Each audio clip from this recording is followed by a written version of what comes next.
जब गरीब पिता की मृत्यु का समय निकट आया तो पिता ने अपने एकमात्र पुत्र धर्मपाल को बुलाकर कहा कि बेटा, मेरे पास धन संपत्ति नहीं है कि मैं तुम्हें विरासत में दूं, पर मैंने जीवन भर सच्चाई और ईमानदारी से काम किया है, तो मैं तुम्हें आशीर्वाद देता हूं कि तुम जीवन में बहुत सुखी रहोगे और धूल को भी हाथ लगाओगे तो वह सोना बन जाएगी। बेटे ने सिर झुकाकर पिताजी के पैर छुए। पिता ने सिर पर हाथ रखकर आशीर्वाद दिया और संतोष से अपने प्राण त्याग कर दिए। अब घर का खर्च बेटे धर्मपाल को संभालना था। उसने एक छोटी सी ठेला गाड़ी पर अपना व्यापार शुरू किया। धीरे धीरे व्यापार बढ़ने लगा। एक छोटी सी दुकान ले ली। व्यापार और बढ़ा। अब नगर के संपन्न लोगों में उसकी गिनती होने लगी।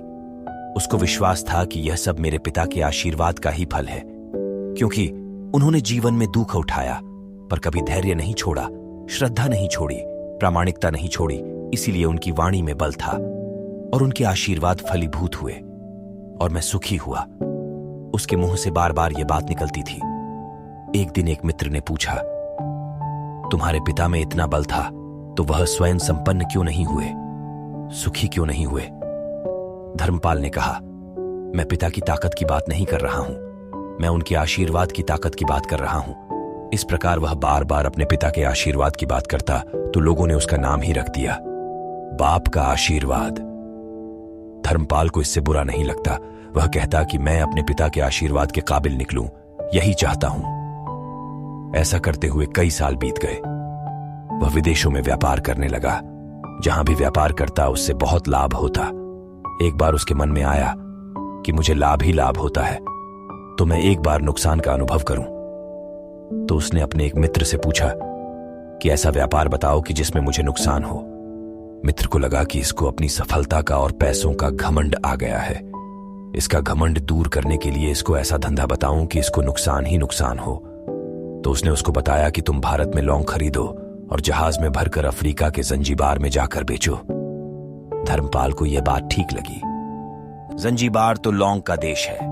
वहां से लौंग भारत में लाते हैं और यहां 10 से 12 गुना भाव पर बेचते हैं।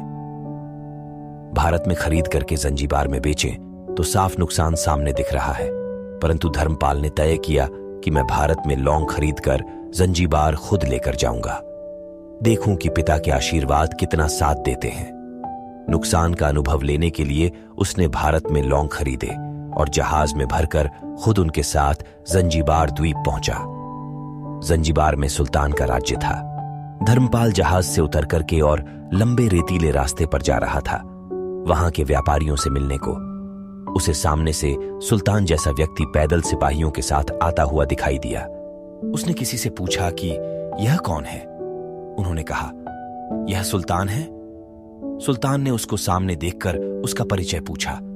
उसने कहा, मैं भारत के गुजरात के खंभात का व्यापारी हूं और यहां पर व्यापार करने आया हूं। सुल्तान ने उसको व्यापारी समझकर उसका आदर किया और उससे बात करने लगा। धर्मपाल ने देखा कि सुल्तान के साथ सैकड़ों सिपाही हैं, परंतु उनके हाथ में तलवार, बंदूक आदि कुछ भी न होकर बड़ी बड़ी छलनियां हैं। उसको आश्चर्य हुआ।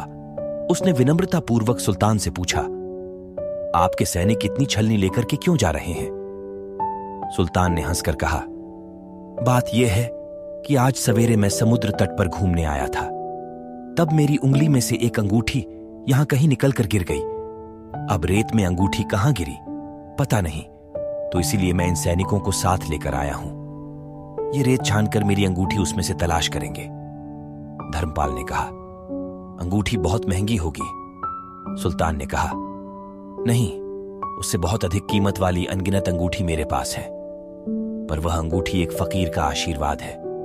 मैं मानता हूं कि मेरी सल्तनत इतनी मजबूत और सुखी उस फकीर के आशीर्वाद से है, इसीलिए मेरे मन में उस अंगूठी का मूल्य सल्तनत से भी ज्यादा है।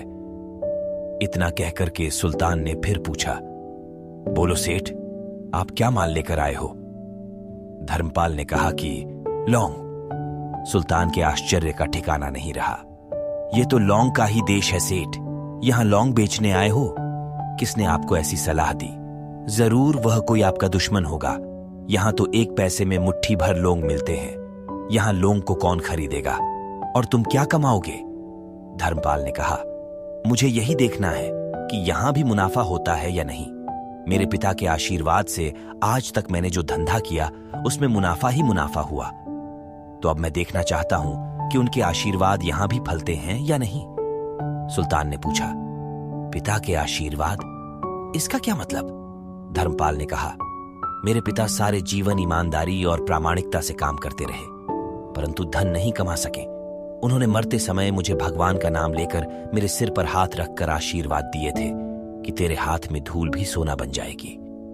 ऐसा बोलते बोलते धर्मपाल नीचे झुका और जमीन की रेत से एक मुट्ठी भरी और सम्राट सुल्तान के सामने मुट्ठी खोलकर उंगलियों के बीच में से रेत नीचे गिराई तो धर्मपाल और सुल्तान दोनों का आश्चर्य का पार नहीं रहा।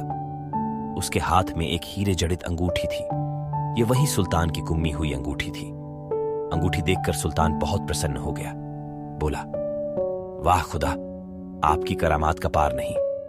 आप पिता के आशीर्वाद को सच्चा करते हो। धर्मपाल ने कहा, फकीर के आशीर्वाद को भी वही परमात्मा सच्चा करता है। सुल्तान और खुश हुआ, धर्मपाल को गले लगाया और कहा, मांग सेठ, आज तू जो मांगेगा मैं दूंगा। धर्मपाल ने कहा, आप 100 वर्ष तक जीवित रहो और प्रजा का अच्छी तरह से पालन करो, प्रजा सुखी रहे, इसके अलावा मुझे कुछ नहीं चाहिए। सुल्तान और अधिक प्रसन्न हो गया। उसने कहा, सेठ, तुम्हारा सारा माल मैं आज खरीदता हूं और तुम्हारी मुंह मांगी कीमत दूंगा। इस कहानी से शिक्षा मिलती है कि पिता के आशीर्वाद हों तो दुनिया की कोई ताकत कहीं भी तुम्हें पराजित नहीं होने देगी।